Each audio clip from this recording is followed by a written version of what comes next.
female and you can't lose body fat on 1,400 calories, or you're a man and you can't lose body fat on like 1,800 calories, you probably should focus on boosting your metabolism. When you are in a calorie deficit that's really big for too long, yes, you'll lose weight, but your body's always trying to match the calories that you're bringing in by modifying and manipulating or adapting its metabolism.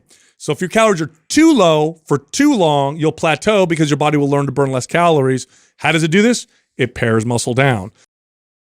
What's up, everybody? Oh, it's new MAPS program time. We have a new MAPS program launch, MAPS Cardio. This is a cardio-based workout program for those of you like loss and fat loss plateaus are somewhat normal, but they don't have to stick around forever. Oftentimes, there's a few things you need to do, simple things, that'll get the fat loss and weight loss to start moving in the right direction again. All right, so I want to talk about that in today's episode because this is a very common question. I lost 10 pounds, now nothing else is happening. Or I was getting results for the first few months. Everything just stalled. It just stalled. What the hell is going on here? But I do want to, just like I said earlier, I do want to be clear that progress when it comes to fat loss, weight loss, fitness in general is not this consistent linear line. It doesn't work that way. It'd be so much easier and awesome if it was. I wish it was that way. Right? And predictable, and you didn't have to consider all these variables. Yeah, it's extra frustrating when you're putting a ton of work into it as well, and you're not seeing that kind of result. Super frustrating. But normal progress, and the reason why I want to say this is because a lot of people overreact initially when they see some kind of a plateau, like, oh, I've been losing 1 pound a week every week for the first 10 weeks. Now they have to go extreme. Yeah, I lost no pounds. Oh my God. Like, expect it to kind of be this like step ladder where you progress and then pause for a second, progress and then pause for a second. And the reason why I'm communicating that is because you want to make sure it's a real plateau and not the expected pauses that happen from continual, consistent attempts at fat loss and improving your fitness. Yeah, I would make the case that, I don't know, at least half the time that people think they're in a plateau, they're actually not even in a plateau. Yeah. Because I think we have this expectation, right, for things to come so fast, right? And I think this expectation is getting worse, right? More and more people expect things so quick. And this is not a quick thing. Losing body fat and building muscle is a slow process. And so when you start, tweaking things, making better food choices, exercising, lifting weights, and the results aren't coming on fast enough, or you don't see the scale moving quick enough, or you think the mirror looks the same after a week or two, you all of a sudden make these crazy adjustments because you think you're on a plateau, but stuff is happening. And the crazy adjustments, the overcorrections can push you into a situation where now you're hitting a permanent plateau. Right. Could be damaging. Right. It's funny. There was this, I think we talked about this a long time ago. There was this woman that followed around and studied babies, and she measured their head circumference and their height and their weight, and very, very meticulous, detailed record keeping. And because her theory was that babies and children do not grow at this kind of consistent pace, that they go through growth spurts where they're the same for a while and then boom, they go through this and because parents have been observing this for forever, right? You talk to any parent and it's like, my kid overnight. Yeah, it's the trippiest thing. And she proved that. She actually showed that's how it works, that they go through these periods of like this. Now, I noticed this with fitness as well. Like when I'm building strength or muscle, it tends to be like this kind of like everything's staying the same and then boom, I'll get this like boost and then it kind of maintains again. And I noticed that with clients with fat loss where everything's moving in the right direction. They get a little bit like, Sal, what's going to happen? I'll be like, just wait. We're going to see what happens. And then boom, you see this kind of like stars align and all of a sudden, things really click into a new gear they've never had before. Yes. This happens all the time. And what makes it even more cloudy with weight loss is what makes up your weight isn't just body fat. It's muscle and hydration and water and bloat and that kind of stuff. That can definitely cloudy the waters because you could get leaner and gain weight on the scale if you're holding water. Right. And or you could build muscle and lose body fat and have the scale not move at all. And then you think, oh my gosh, nothing is happening. Nothing's moving. Yeah, so you have to be very careful with that. I know I share this story on the podcast, so if you've listened enough times, you're probably annoyed to hear me talk about it, but it was such a profound moment for me when I was, tracking my water and like I never had done that, as a trainer until getting ready for shows, competing. And it really highlighted that for me because I was so diligent about tracking everything. I knew, okay, that I've already I had figured out before I had started the getting lean journey, like, okay, these are my maintenance calories. This is what I burn on a daily basis. Like that had all been figured out. So here I am deep into it, say, 5-6 weeks into a cut. And I'd have these situations where it felt like, or I thought was a plateau, or even worse, I got on the scale and I saw the weight go up. And I know I'm like, I'm in a deficit. I've been in a deficit. I'm training hard. I haven't cheated on the diet. Like, what the fuck? My scale went up 1 or 2 pounds. But I was also, luckily, I was tracking so diligently that I could go over, I could look at the sodium intake, I could look at my carbohydrate intake, and I could look at the water intake.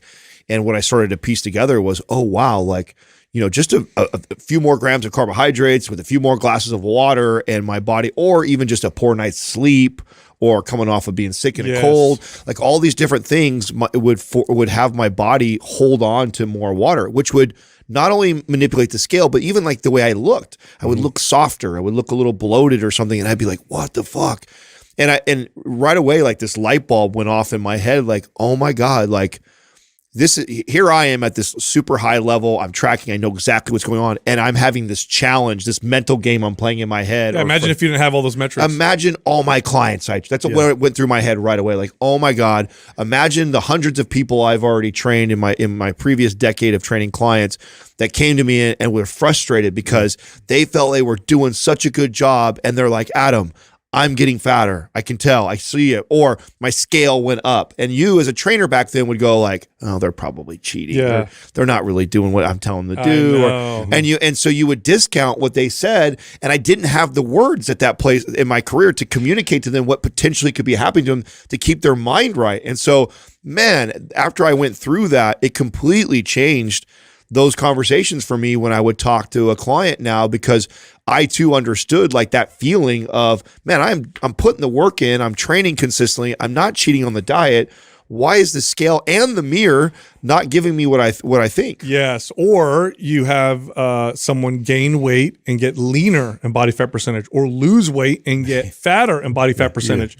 I remember having to explain this to clients because it never made sense to them. I'd say, look, if you gain some muscle and keep the same pounds of body fat on your body, that same amount of body fat is now a smaller percentage of your all body weight. Or if you lost muscle and your body fat pounds stayed the same, that now is a larger percentage of your body. So percentage is what really matters. Now, what's the point with all this? The point is, don't overreact and really make sure that it's a real plateau and not normal fluctuations in water or a normal pause that may happen, because obviously you don't consistently respond week over week or day after day.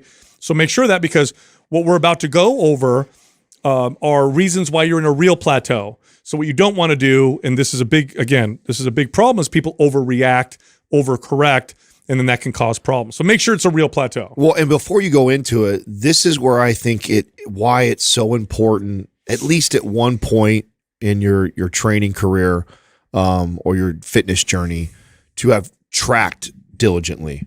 Even if you just commit for a short period of your life and you say, hey, I've never really been really disciplined to enter my food in and just see what's happening. I'm not saying like, hold yourself to some extreme diet or get crazy about weighing and measuring it, but just track so you have a really good understanding of what you are consuming and what you're not consuming on a daily basis, so that you can make this evaluate. The 5 things you're going to go over right now. Like, if you're not doing that first, it makes these things really difficult to evaluate. Well, that speaks very, very well to the first point, which is this is the first place you would look. It's the most obvious, which is that your calories are too high. Now, a lot of people are like, well, duh. If my weight loss is stalled and my fat loss is stalled and it's a real plateau, then yeah, my calories are high. No, it's not. I know it sounds easy and simple. No, but here's where it not gets that cut and dry all the time. No, and here's where it gets real challenging, is that people will do like really well. And what I mean by well is they'll plan their meals. They know what they're eating Monday through Friday. This is very common. Monday through Friday, or even Monday through Saturday, everything is planned and they're eating the same foods. And then they get that day or two, typically the weekend, where in their words, they go off a little, you know, like, oh, I went off a little. Yeah. We went out to dinner once but it wasn't that big of a deal. So they don't really consider it as something that can really impact their progress. But the truth is, if you're at let's say you're at a 500 calorie deficit Monday through Friday, meaning you're eating 500 less calories than you're burning Monday through Friday, that puts you at a 2,500 calorie deficit for the week. Now Saturday comes and Sunday comes and you eat 1,000 calories over, which is easy to do. 1,000 calories over is not hard to do when you're eating out or enjoying the occasional burger or pizza or whatever. It doesn't take a ton. It's not like you're stuffing yourself. You're just eating a little more and you think to yourself, not that big of a deal. Well, guess what? Now you've ended up the whole week with a 500 calorie deficit. That means it's going to take you months before you see a pound of fat loss, right? Because you've almost erased, and many times you have erased, the calorie deficit that you had Monday through Friday. The weekend thing that you just gave as an example happens so often and people don't realize it, because what sometimes happens is not a huge dramatic swing in the overconsumption of calories, but yet a lack of movement on top of it. This was a big aha moment for me also when the body bug first came on the scene, right? The little tracking device, which is like your Fitbits today. And I had never done that before and like really paid attention diligently to my movement. And just like you're saying, Monday through Friday, I was dialed, absolutely dialed on my eating, dialed on my training, and working 8 to 12 hours a day training clients on the floor. And working out. Yeah. And I still worked on Saturdays, but it was a half day of training clients on Saturdays. I also didn't start work until later in the morning. I normally rolled in around 9 or 10 on Saturday mornings, and I worked a half day on Saturdays, and then Sunday was off. And what I found, and then I didn't really eat way crazy. Yes, I would allow, that would be maybe if I would have like a couple slices of pizza or a beer, I would allow it on that. But I'm doing the math on that. That's not a crazy amount of calories that I'm over consuming, or what I thought I wasn't over consuming. It wasn't until I realized the swing in activity level was so dramatically different. Monday through Friday, when I was dialed on eating and training and moving around training clients, I'm burning 4,500 to 5,000 calories a day. Saturday, when I actually still train a half day, I'm burning like 2,800. Then on a Sunday, when I don't do hardly anything, 2,300 to 2,500. So I can't even eat what I would consider a healthy diet that looks the same as Monday, Tuesday, and Wednesday. It's a surplus. Because it's a surplus by 1,500 to 2,000 calories. And now this is what blew my mind. Add the 2 pieces of pizza and the beer, and then now you're at a huge surplus. And this kept me at a plateau for years, scratching my head, not being able to go, I cannot figure out why my body is stalled and I'm not able to get to that next level, because I had never realized what a dramatic swing in both movement and then the overconsumption of calories. This is where you said earlier, tracking. This is the value of tracking for like a few weeks. Like, you know, if you could just be meticulous for a few weeks, track activity, which, by the way, the technology now is so incredible. It's really easy to do this. Back when I was training, you had to like write things down and estimate, and I'd have to a Calorie King book and all that stuff. Now it's like super easy. Track and then see for yourself, because there's nothing worse than the mystery of what the hell's going on. Well, that's the thing. It's like you said in the beginning, it's not as straightforward as you would hope it would be. And this is something I found with a lot of my clients that had tendencies to eat out a lot, or just order things at work, or bring things in that they were thought that in their mind they're making healthier choices, right? So if I'm making a healthier choice and I'm not having something that looks like a burger, looks like a pizza, looks like an obvious thing like that, but still is very calorie dense. And this happened a lot of times too, like especially when you go out to eat and there's this big bowl of salad. But now I'm just doing this big bowl of salad, but yet I have cheese, I have bacon, I have croutons, I have like dressing, like, and the calorie amount in total is actually exceeds a lot of times like some of these other foods that you may deem this is more of a junk food item. Have you ever noticed that? Do you know that like a Jack in the Box salad is higher calorie than like their ultimate bacon cheeseburger meal? Bro, there you go. Go to the Cheesecake Factory. Go to the Cheesecake Factory. Their salads are like 2,000 calories. Yeah. More than. Or how about this? People still think salad though. Like I got to eat healthier with salad. Or I mean, this would happen to me. I would order the salad with the meat, and then I'd have some chips, you know, because they give you the tortilla chips before, and I didn't really count that. And then you end up counting. I'm like, I could have got a burrito for everything that I ate. You know, Doug and I were in Utah about a month ago, and we went to a Mexican restaurant that Brooke took us to, and they served instead of chips, they served like fried tortillas. And then you break it with your finger, and then you use it like a chip. And Doug said something that I thought was really interesting. I'm like, oh man, you're fucking right? So we're sitting there, and so they sit it like a stack like this, and so you get this corn tortilla that's fried, and then you break it, then you eat it like a chip. And what he said was just like, boy, it really highlights how many full tortillas you actually eat, because you get when you're eating when you're just sitting there snacking on chips. Because I must say, like 4 tortillas. Oh no, I ate like 12. I mean, it was way more than that, and that didn't feel like a lot of chips. But when you got it served that way, you're not used to seeing it. Then you would break it, then you'd use it as a dip. And I thought, oh wow, that really did highlight how much of that you're having. Which is another reason why I think people come in so high is just they underestimate what it is they're consuming. And sometimes it's not all their fault either, right? So this is one of the bad parts about all the menus that have the calories on it now. So you go somewhere, and I'll pick on Chipotle, but this applies to anywhere. You go somewhere and it says that the chicken burrito bowl is 480 calories. Well, first of all, I've talked about before that FDA allows Chipotle to be off by 20%.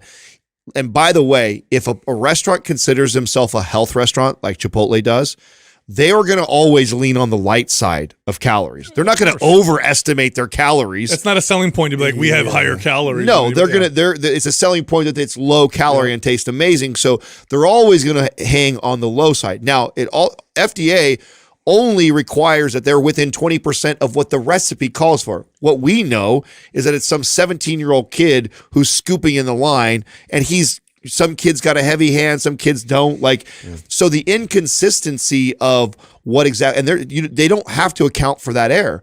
So you're already off by at least probably 20%, and then depending on how heavy-handed the server is, you could be off another 20 to 30%. No restaurant is sitting there forming the food and plating it with calories in mind. No. Nowhere. And none of them are using measuring cups to do it either. They just want it to look good, and actually, like, more is better because then their customers more satisfied. Yeah. So the bottom line is you don't want to be in this state of mystery where you feel like, what's wrong? Like it's not working. What's happening? Track, figure it out. Then you'll know where you need to go. And oftentimes, that's why it's the first one, is that your calories are just too high and you don't even realize it. You feel like they might not be, but when you do the math, you see that it's too high. All right, the second one is going to sound kind of crazy because it's the opposite of what I just said, which is that your calories are too low. Yeah. Now, you might be thinking, how the heck can too low of calories be making me plateau? Make me keep shaving away at it? When you are in a calorie deficit that's really big for too long, yes, you'll lose weight, but your body's always trying to match the calories that you're bringing in by modifying and manipulating or adapting its metabolism. So if your calories are too low for too long, you'll plateau because your body will learn to burn less calories. How does it do this? It pares muscle down. And I've seen this with clients many times where their calories are so low, energy drops, your body actually makes you move less. They've done studies on this where the calories are so low, they'll track a person's movement and find, oh, you're naturally just moving less, not realizing it. And you lose muscle. I've had clients do this and I bump their calories. Doesn't initially get them to lose more weight, but then we start to build little muscle, speeds up the metabolism, and then we start to see the weight. It's an interesting dynamic. I definitely have noticed that as well too, with exerting effort even in the workouts. But when there's a little bit of a surplus versus like staying in a deficit for so long, it's like I have to keep drumming up that momentum and energy and really try to help to press them on that. But it's just so much different when you're fed. Like you just have that natural energy to. So I found this to be most common in my really heavy set clients that have done extreme dieting and yo-yo dieted for 5, 10 plus years, and then I got them right. So they had tried to do this they had tried every diet in the book. They come to me and they're like, I've done the vegan thing, I've done the zone thing, I've done the paleo thing. They've done like every diet known, and they've tried to do it themselves, and they're really overweight. So and I remember this like when this all came together for me, because I remember thinking again, this client's got to be lying to me, sitting across from me, and they're saying,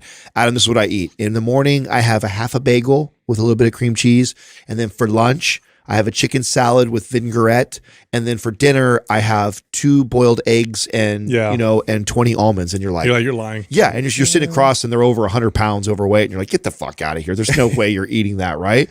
But they've extreme dieted so many times that their body has now adapted to such a low amount of calories that is all they eat, and it actually maintains the weight they're having. And the worst part about it is, if they go off a little bit there, have a couple glasses of wine, or that one night blows right back up. Then they add so much weight because they've slowed the metabolism down so I much. personally don't like to put people on more than a 500 to 1,000 calorie deficit. Now I'm going to do this. This is a caveat.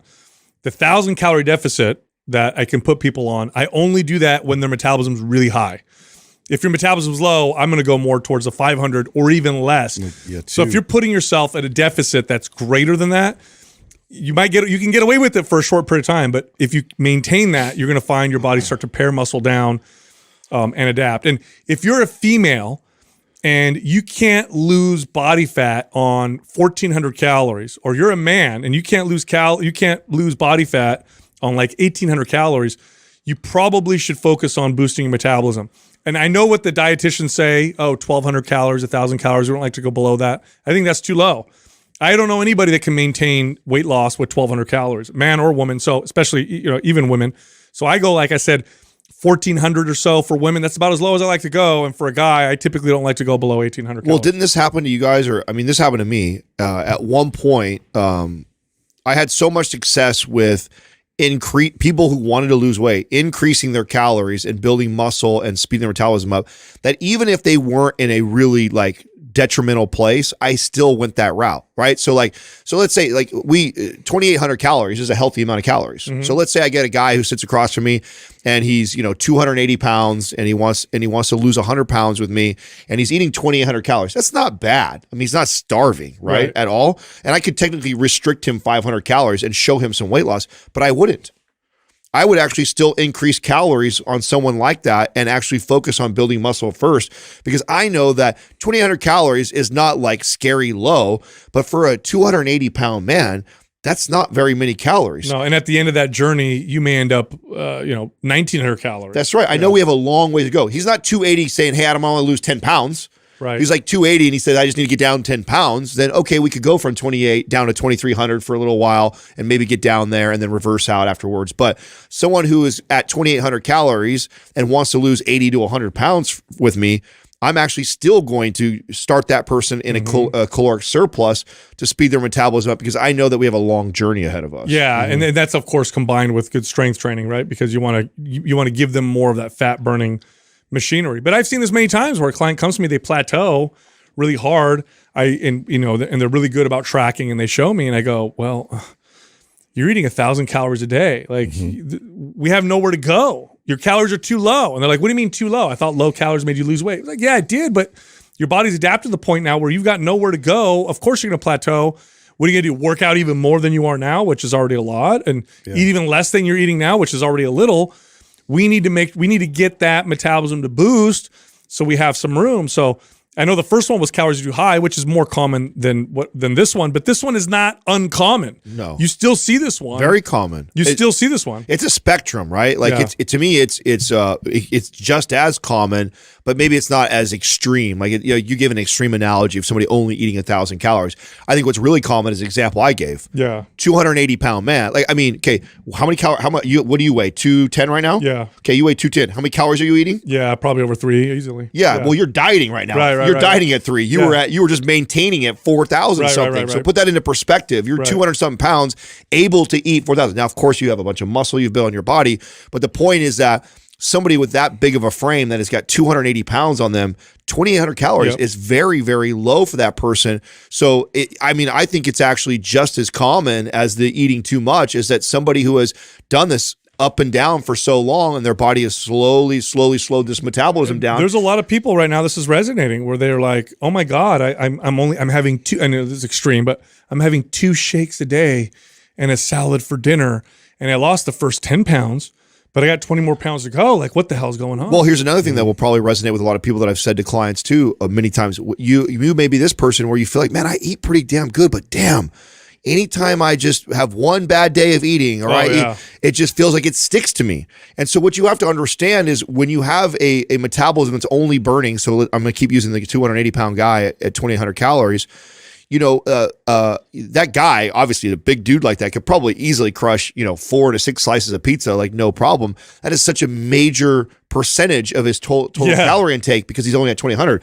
You, on the other hand, could actually, aside from your gut issues, could eat that many slices of pizza and wake up with abs still. Right. And so that you get somebody who's in that situation, they feel so discouraged because I'm sure they all have that friend too. They're like, fuck Sal. Yeah. We both ate the same. We both ate the same thing. He woke up looking better the next day. Right. I woke up feeling like it all stuck to my gut. Well, that's because of where your metabolism is currently at right now and where your metabolism is currently at. It allows way more. So it actually gets easier as you put in more time, you build more muscle, you actually can get away with more of these off days or having cheat meals, as they would say, and not do so much damage. Totally. All right. So this next one's actually one of my favorite ways, depending on the person, but oftentimes one of my favorite ways to get someone's fat loss to break out of a plateau, and that was to change their workout. Okay. Now, here's the problem. A lot of trainers, when they do this, and they say, oh, fat loss stalled, we need to change your workout. What they do is they ramp up the intensity and the volume to the roof because they think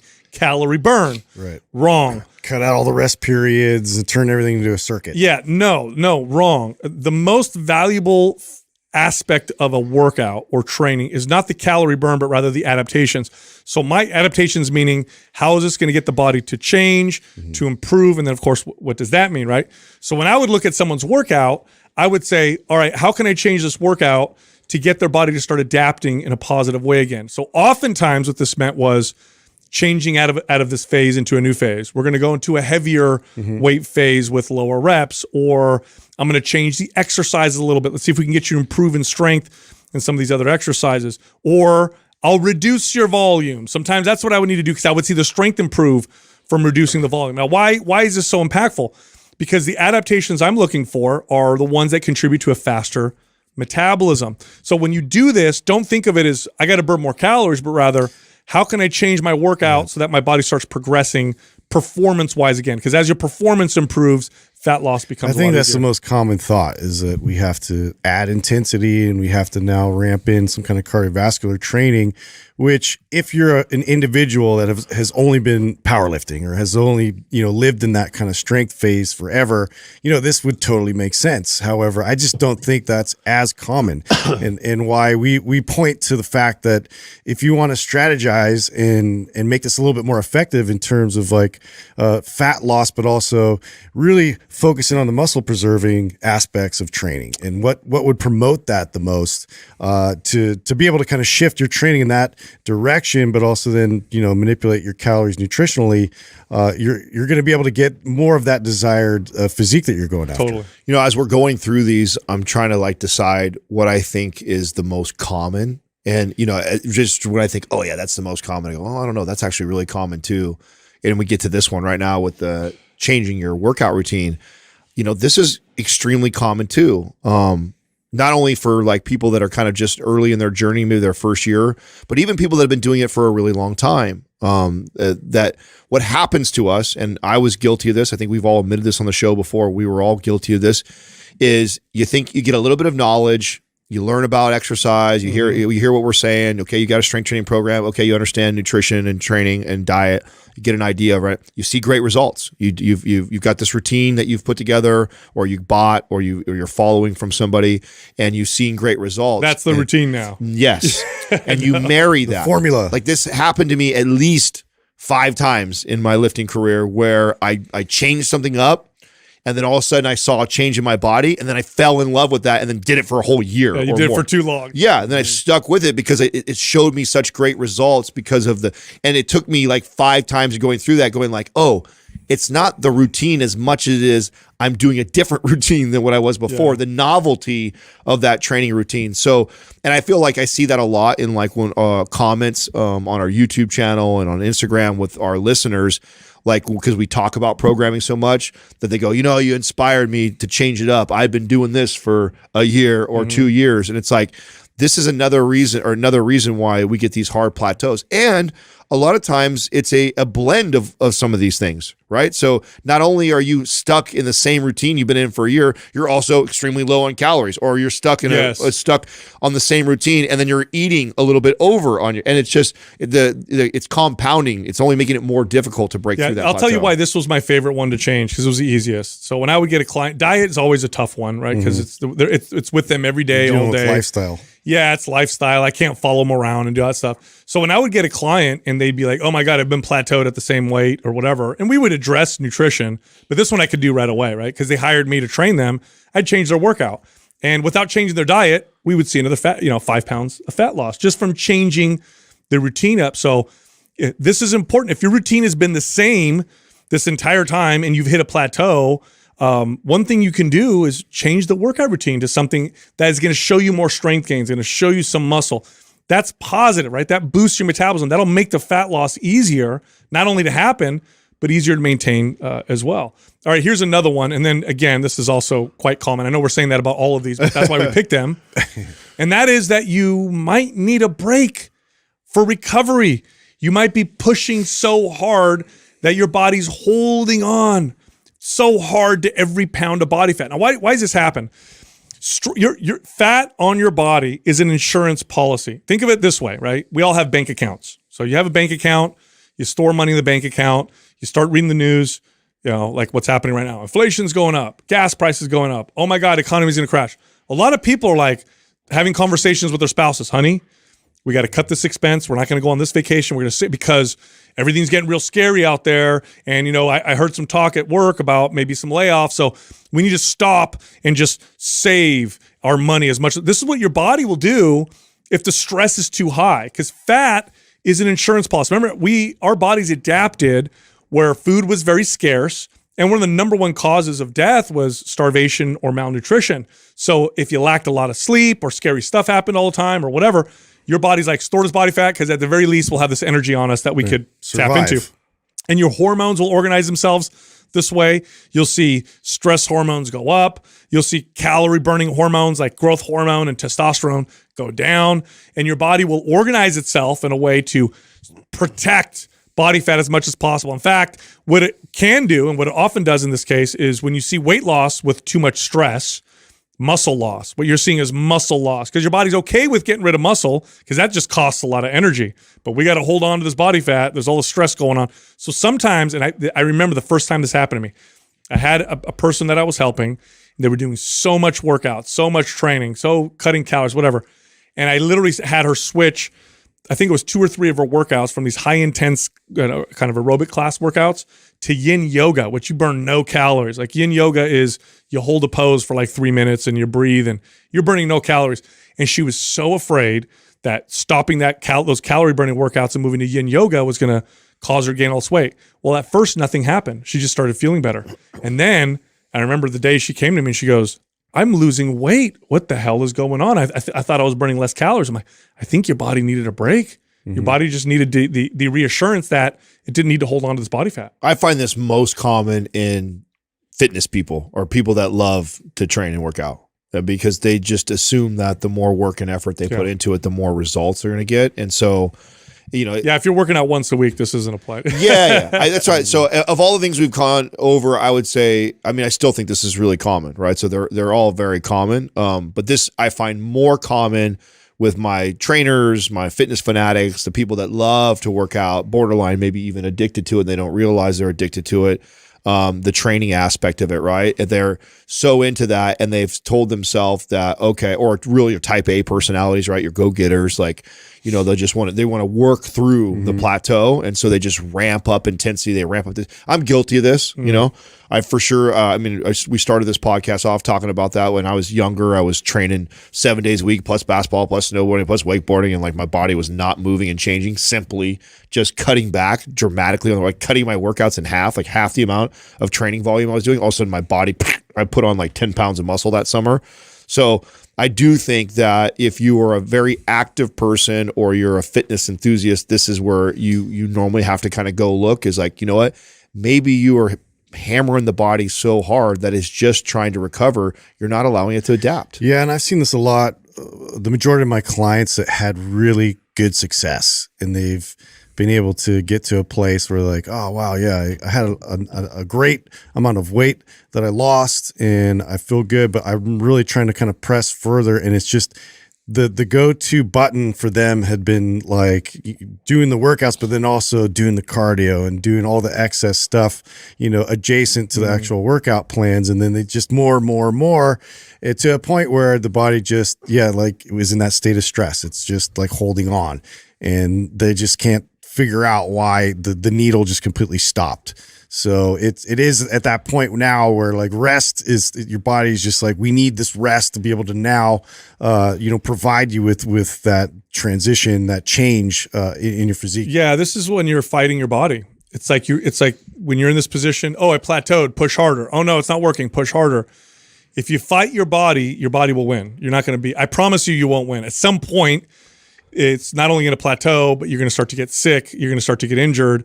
And you're gonna run into some big problems. So if you feel like you're fighting your body to get results, then pause for a second, because it should feel like you're working together. If it feels like it's working together, then you're on the right track. Well, that leads to the last point, right? That really well, because I think that after I've kind of checked off all the other boxes, okay, all the things that we just talked about, if we and let's say they're fine on all those, everything's aligned. It's like, damn, what's going on? Why is this person still in a plateau? Many times they're internally still fighting their body. They've got some sort of like, and you, Sal, can probably speak to this the best, because, you know, with the gut issues that you've had, you could be all dialed on diet, you could be training super consistent, balanced on all those things like that, but because internally your body is trying to survive and adapt, it's not allowing yourself to build muscle and burn body fat, because it's prioritizing you said it earlier, like the body is just wants to survive, and it's going to allocate resources in that direction. And if you're being attacked inside more than anywhere else, all that other shit, it's like, we'll worry about more stress. Yeah, it's more stress. I'll worry about that. I don't take care. I got to prioritize this. And so if you are checking all these boxes and you're still in a hard plateau, this is where now I would recommend doing like a blood work and get a panel done and see what else is potentially going on. Good luck building muscle or burning body fat when you have poor health. It ain't going to happen if your gut health is poor, or you have a nutrient deficiency, or your hormones are totally out of whack. It's a big one. Or you have crappy sleep. A lot of people, everything's fine, but their sleep is so bad that their health is bad. You ain't going to lose body fat and you ain't going to build muscle if your sleep is off or really bad. Studies have showed very clear on this. So if you have poor health, and I think besides people who fool themselves, I think, like I've had people tell me this, like, hey, Sal, I want to lose weight, but I've got really bad gut issues. Which one should I focus on first? Okay, well, the gut issue, you got to be healthy first, right? Or, hey, I have insomnia, but I want to get stronger and do all this other stuff. Get shredded though. Yeah, but I want to get shredded. What should I do? Like, you got to solve that first. So if your health is good, your body will adapt in very favorable ways. What I mean by favorable, the ways that you want it to. If your health is poor, it's in protection mode, and good luck with progressing in any meaningful direction. I mean, look, it's like, have you ever tried to work out when you feel sick? Like, how much weaker are you, and how much is your performance? Progress are you really making? Yeah, you're not making at all. So if your health isn't great, all the other stuff we just said really doesn't matter. So you got to make sure that's good.